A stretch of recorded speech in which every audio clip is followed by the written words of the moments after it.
Welcome back to another episode of the Corsa project. We got a lot to cover in this episode and a ton of new parts to install. This episode will focus mostly on the engine bay area. Speaking of which, it's not looking very pretty, so let's fix that. This video is sponsored by Pureest and their amazing detailing products, and right now if you use the code ejoautovideos you will get a free bottle of car shampoo with your next order.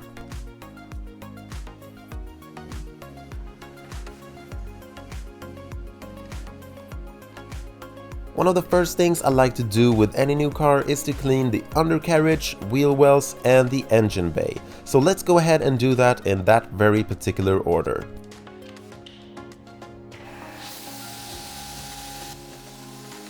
As I mentioned in the previous episode, I've used this as a learner car for a friend of mine who is taking his driver license, and we've been driving a lot this past winter, so it's really satisfying seeing all that salt and grime getting washed away.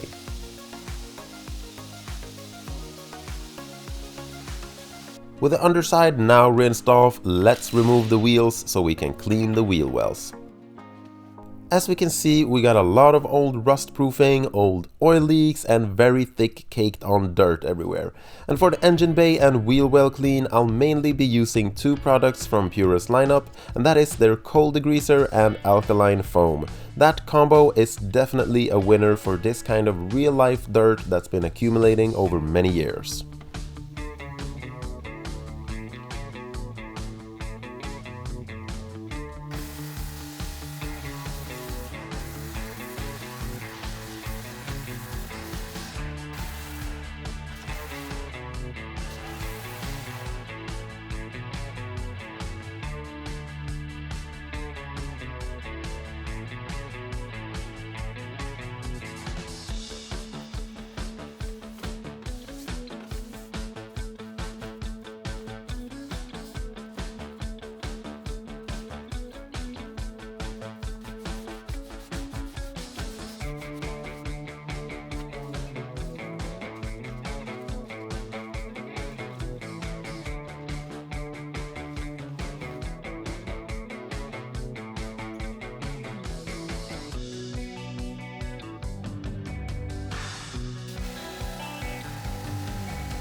Now, obviously it won't look like a new modern car after this, but it'll definitely be nicer to work on as you won't be covered in dried up mud and grease every time you wrench on it. I have actually already refurbished the summer steelies, but I'll put those on when it comes to the full detail video for better effect. Now this car had an anti-rust treatment when the car was only a couple of years old, and that really shows, as this car would have been way rustier if that wasn't the case. Some of that rust proofing coating got removed in this stage, so I'll probably reapply it on some places later down the road.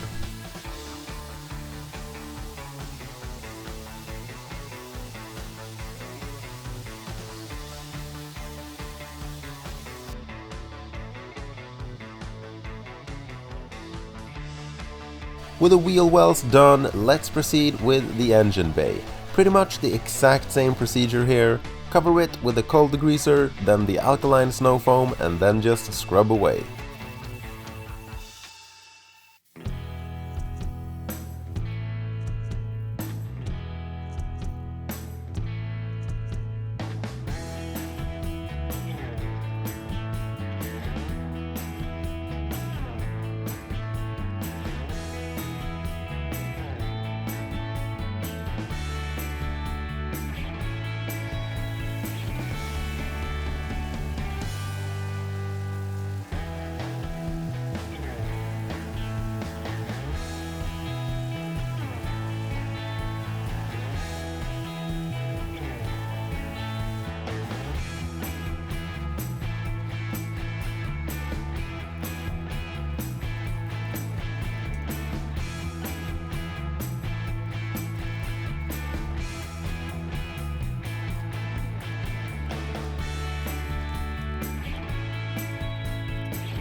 Alright, it already looks 1,000 times better, but we're far from done.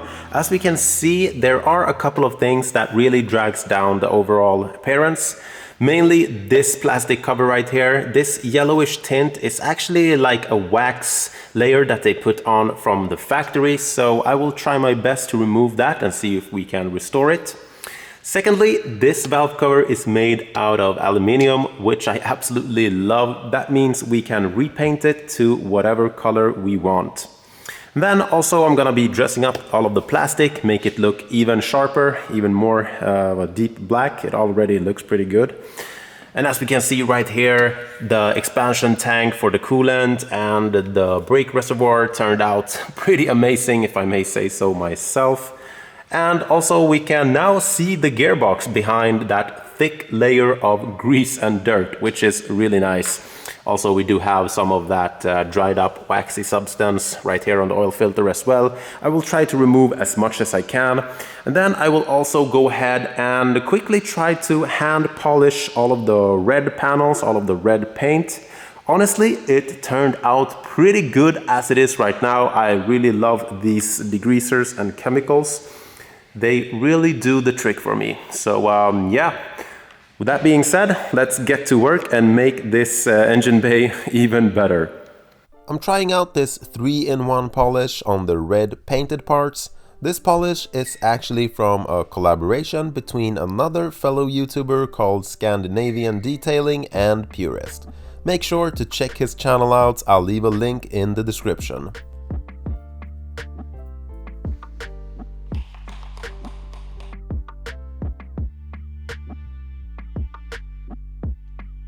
I tried a bunch of different chemicals on this dried up Cosmoline, but the only thing that worked in the end was a wet abrasive sponge, aka a miracle sponge.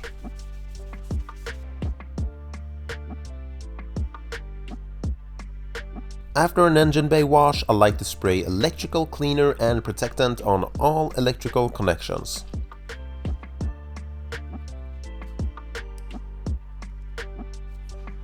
Let's get the car up on the lift as I'm done at the wash bay area. Next up, let's remove the valve cover so we can repaint it.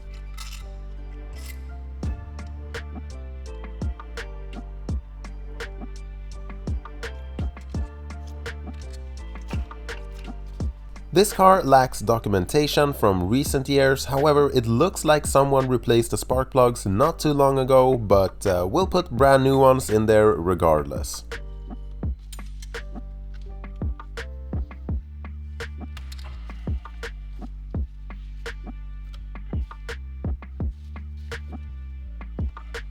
I'm gonna clean the throttle body and replace the idle control valve because it's faulty, so might as well remove the intake tubing now.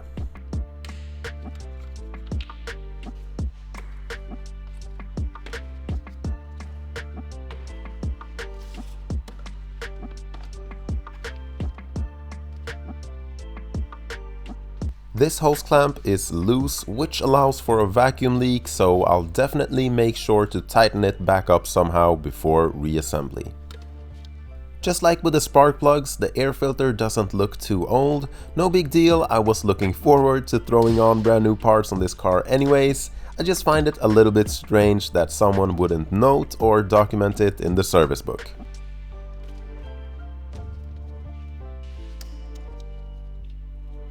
A couple of the smaller hose clamps broke, no big deal, I'll just replace them with normal screw type hose clamps.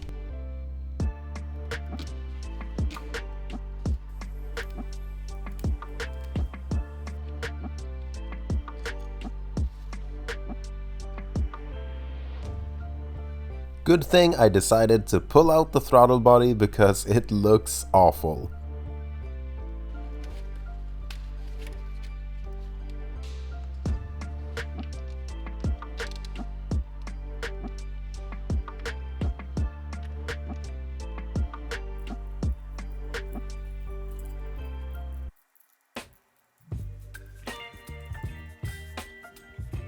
There's a slot right here in the valve cover that doesn't provide any sealing, so it's perfectly safe to pry there.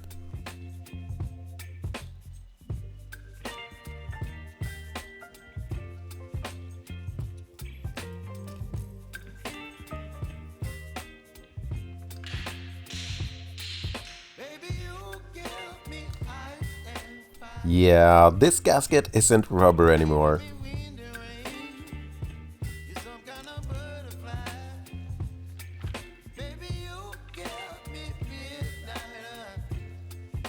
The valve train and chain drive did not look bad, almost no sludge at all and looking pretty clean. I've definitely seen way worse.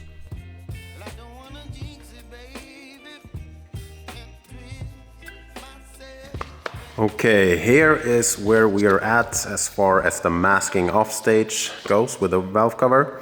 And the reason why I haven't removed these bolts and gaskets is because, well, they are integrated into the valve cover. So to replace them, you either have to cut them off one by one or replace the entire valve cover, I guess. That's how it seems like, because they're impossible to take off as it is now. So I've let them in there so that and tighten them down a little bit so that dust and debris won't get into the valve cover. So I'm just gonna try to clean it off as best as I can and then go ahead and apply some layer of paint.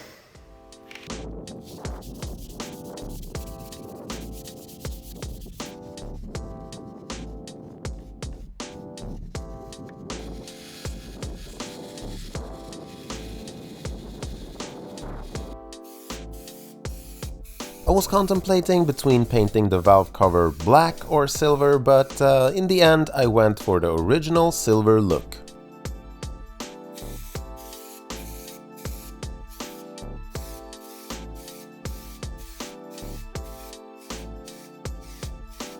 And while I have the rattle cans out, let's go ahead and repaint the exhaust heat shield as well.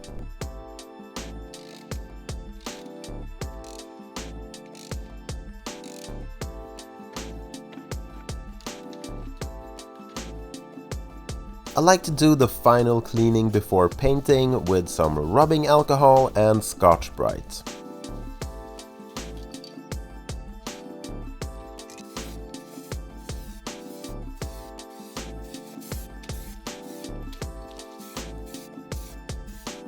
Next up, let's clean the throttle body and remove that faulty idle control valve.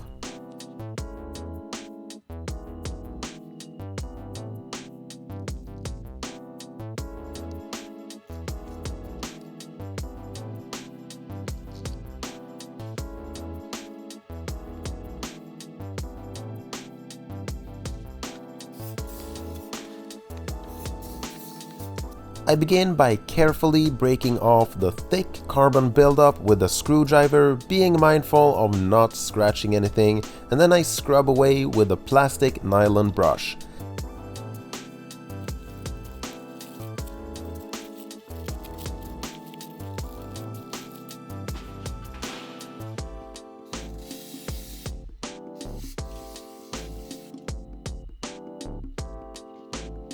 And after a lot of cleaning, I got it looking real nice. Here is the new idle control valve, so let's go ahead and bolt that on to complete the throttle body assembly.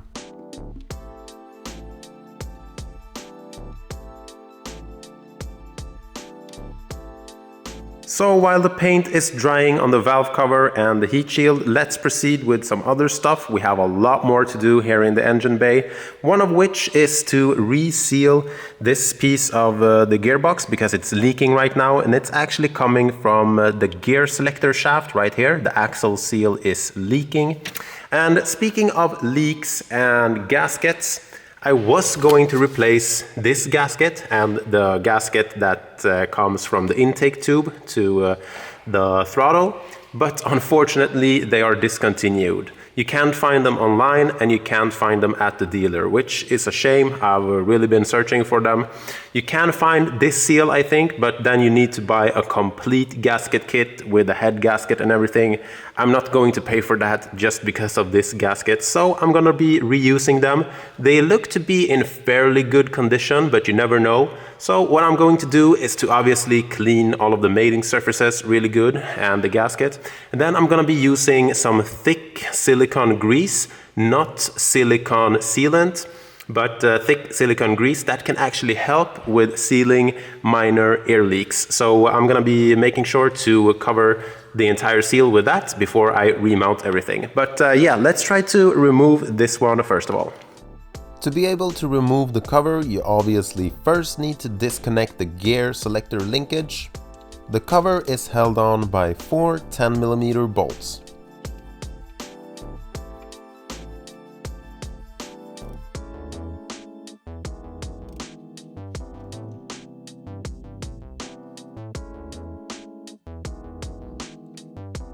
I think this is a really cool design. As we can see right here, we got a clear view of all of the gears and synchronizers inside.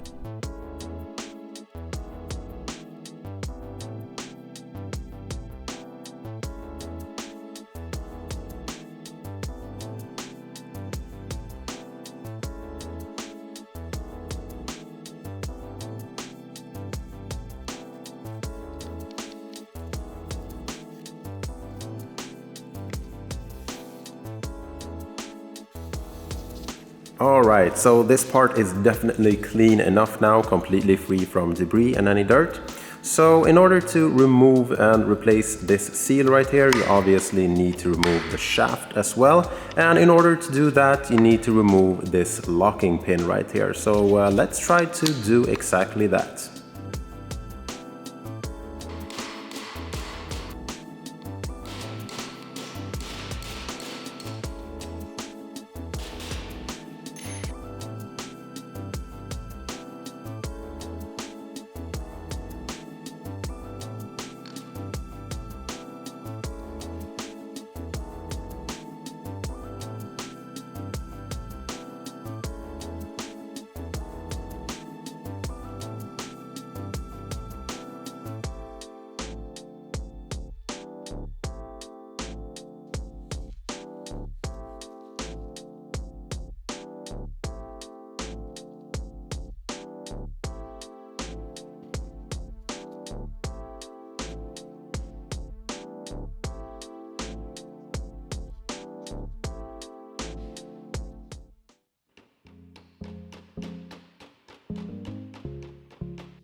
With that now being taken care of, let's reinstall the freshly painted valve cover and heat shield.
Before removing the old spark plugs, it's always a really good idea to blow out the holes with compressed air, so that any debris doesn't fall down in the cylinders when undoing the spark plugs.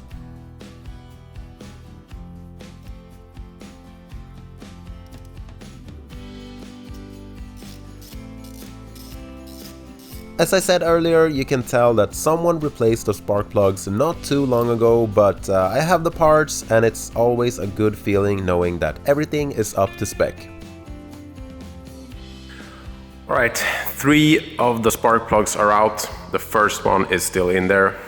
It did not feel right. It definitely felt like there was something wrong with the threads. There could just be a lot of carbon buildup on the threads, but yeah, I'm just gonna send it, see what happens.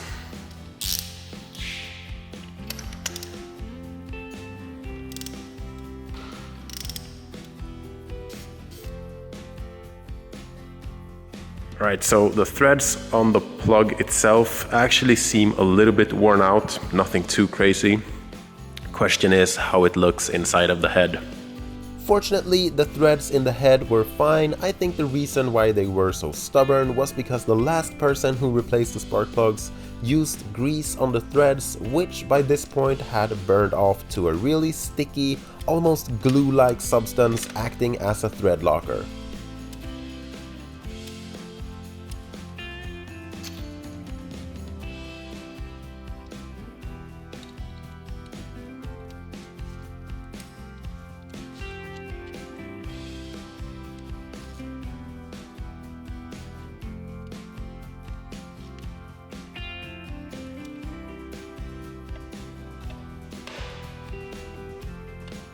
Alright, let's move on to changing out this super old auxiliary belt and tensioner. And in order to get better access to it, it makes sense to also remove the intake box.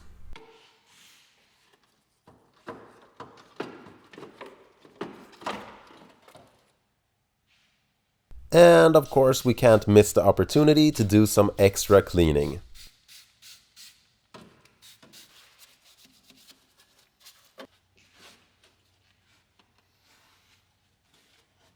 So it's a little bit special to replace the auxiliary belt on this car. You actually need to remove the motor mount and hang the engine up or support it from below. Usually this is the case when you replace the timing belt or the timing chain, but on this car you actually need to remove the motor mount in order to gain full access to the belt and the tensioner. No big deal, so let's remove it and hang up the engine.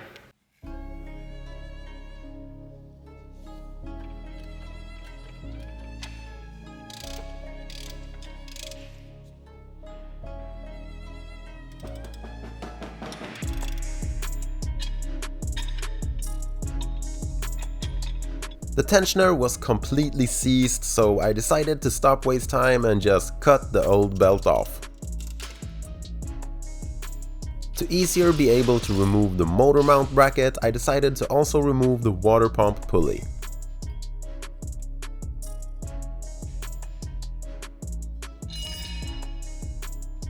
Now this belt should have been replaced a long time ago, but honestly I don't blame the previous owners, as this is a pretty involved job considering it's just an auxiliary belt.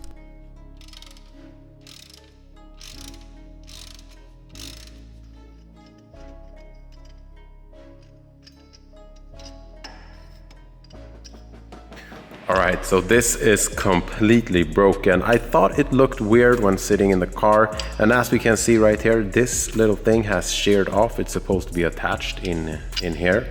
And you can see some rust markings indicating that it's been like that for a while.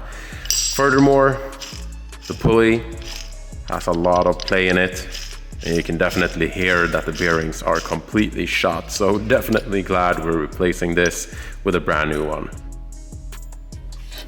So as we can see right there, the water pump is leaking and it does not sound very good. It has a lot of play in it, so definitely needs replacement. And what better time to do it than now, obviously, when we have all of this off. So I will go ahead and order a new water pump.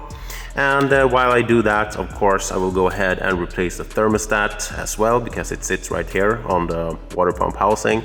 And I'm gonna see if I can get a hold of the thermostat casting, the housing itself for the thermostat, and also this little top piece right here, which holds the coolant temp sensor and this coolant line outlet. Speaking of bad parts that I need to replace, take a look at this engine to body mount. Completely torn, so I'll definitely need to order a new one and replace that as well. I didn't plan on replacing all of those parts as well, but in all fairness, what did I expect? It's an old car, and every time you start a job and remove parts, you risk opening a box of worms. But anyways, while I wait for the new parts to arrive, let's remove all of the old ones.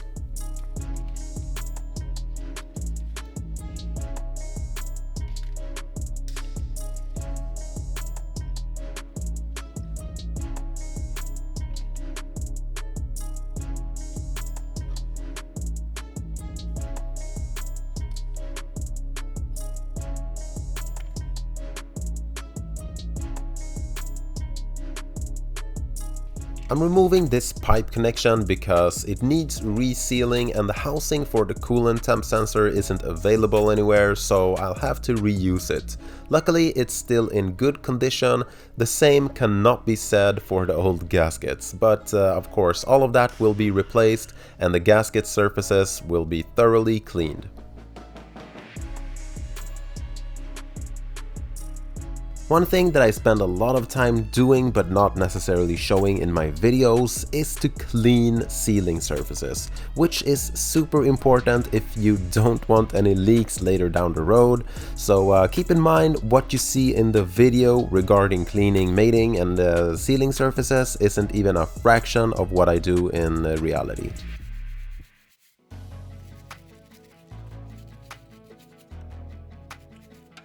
The new parts have arrived, so let's go ahead and throw them on. The new water pump has a metal impeller instead of a plastic one that was on the old pump, which of course is really nice to see.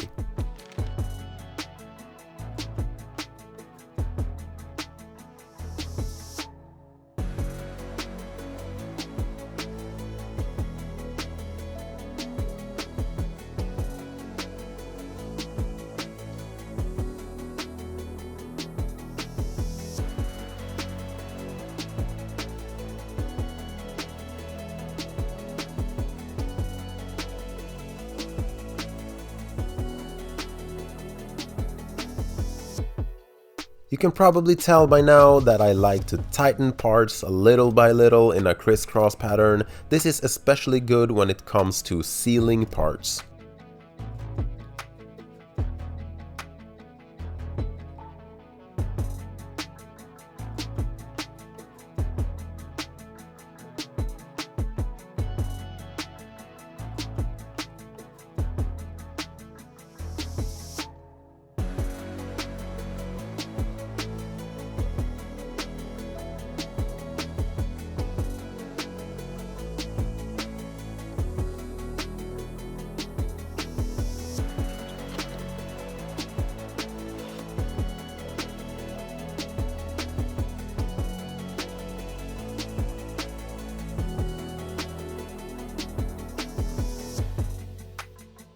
Freshly painted pulley going on.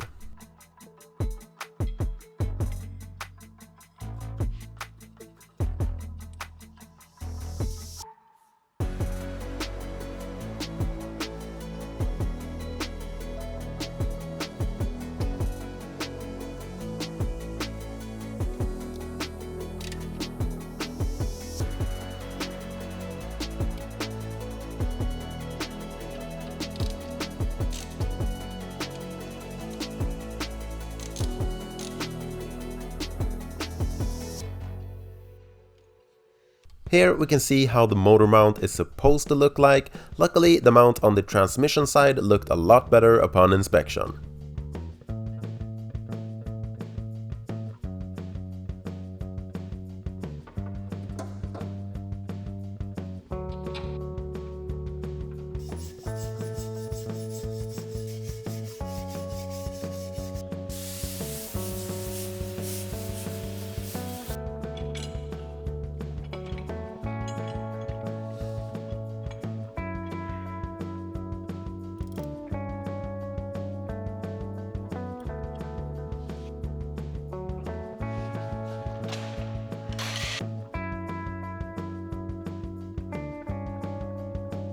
I opted to go for brand new upper and lower radiator hoses, as the old ones were pretty badly pitted from all of the aluminium corrosion on the water pump side.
The engine bay is now looking really fresh for an almost 30-year-old Corsa, but we still have a couple of things more to do, first of which is to flush out any old coolant.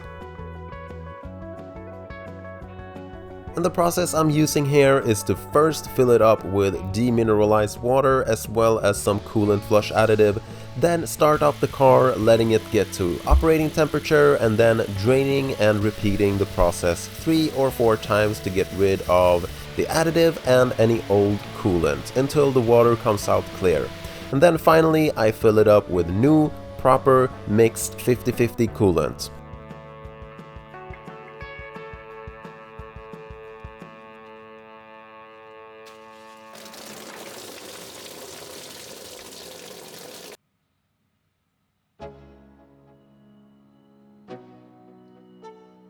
I'm happy to say there were no coolant leaks at all.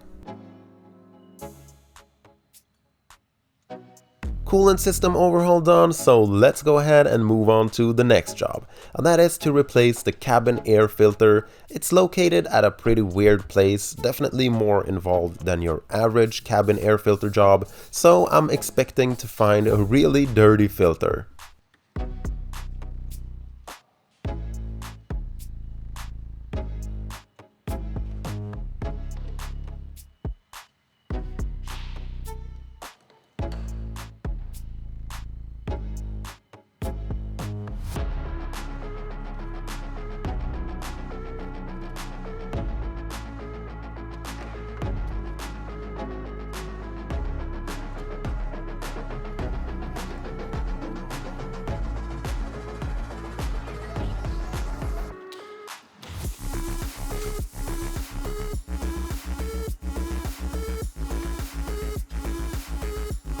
Just as predicted, the filter has seen its best days.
I'm using Pureest plastic and rubber dressing right here, and the trick with really old faded panels like this is to give the plastic enough time to really soak in the dressing before wiping off.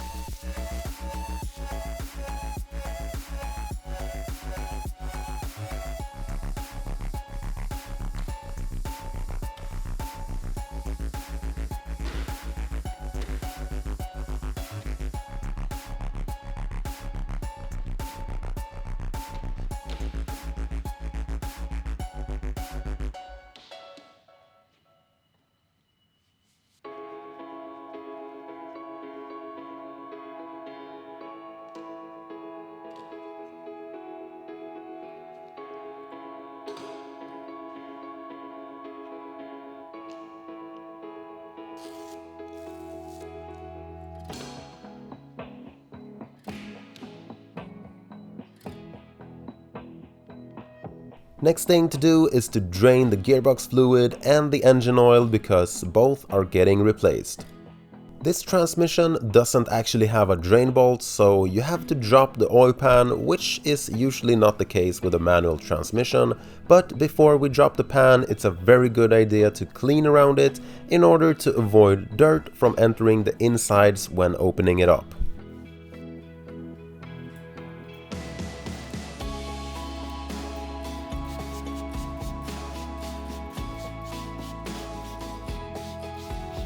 That's definitely good enough, and now we can also see the fill plug right here that was hiding behind all that old oil and grease.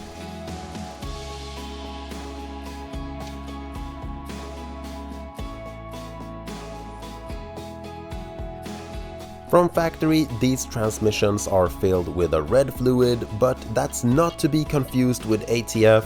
Some manual transmissions actually calls for ATF, but not this one, which can be confusing because the fluid is red.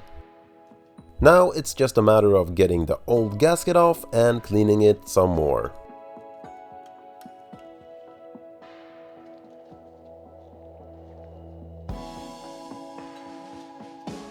I went ahead and smeared some gasket maker on the pan side since it's a sheet metal pan and the risk of the sealing surface not being perfectly flat is quite high. This way you don't solely rely on the thin paper gasket alone, which I by the way also of course replaced.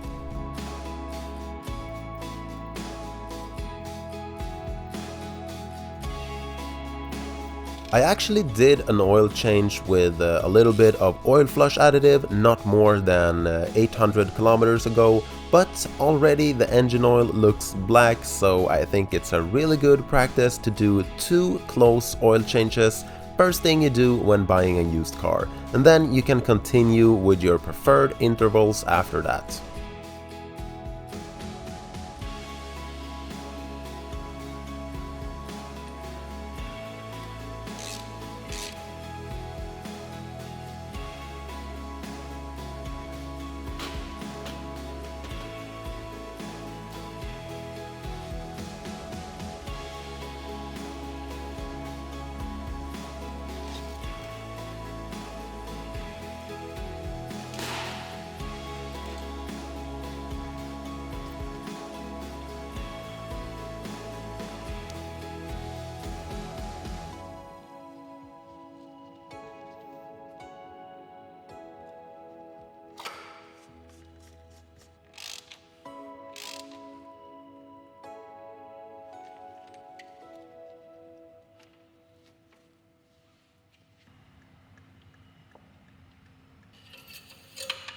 This transmission can be filled either through the fill plug or via the breather plug on top. I'm choosing the breather plug as it's much more convenient and accessible.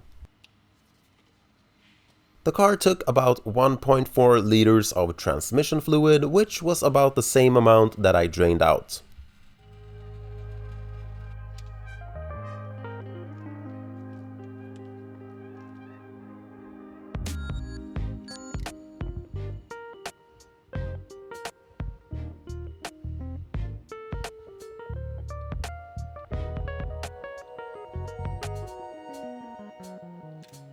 Really happy to see that there were no leaks from the transmission as well. There we go, my good people. That's gonna have to be it for this episode at least. A lot of work has been done. Pretty much everything that I wanted to do in and around the engine bay has been done, with the only exception being the brake fluid, but I'm gonna do that in the next episode. And speaking of the next episode, that's where I'm gonna take care of the entire undercarriage and the chassis. I'm going to be replacing a lot of suspension components and doing a very big overhaul there, and maybe go over some rust proofing as well. That's also something I'll probably do in the next episode, so make sure to stay tuned for that one, and I will see you shortly. So yeah, take care guys and have a really good one. See you in the next episode.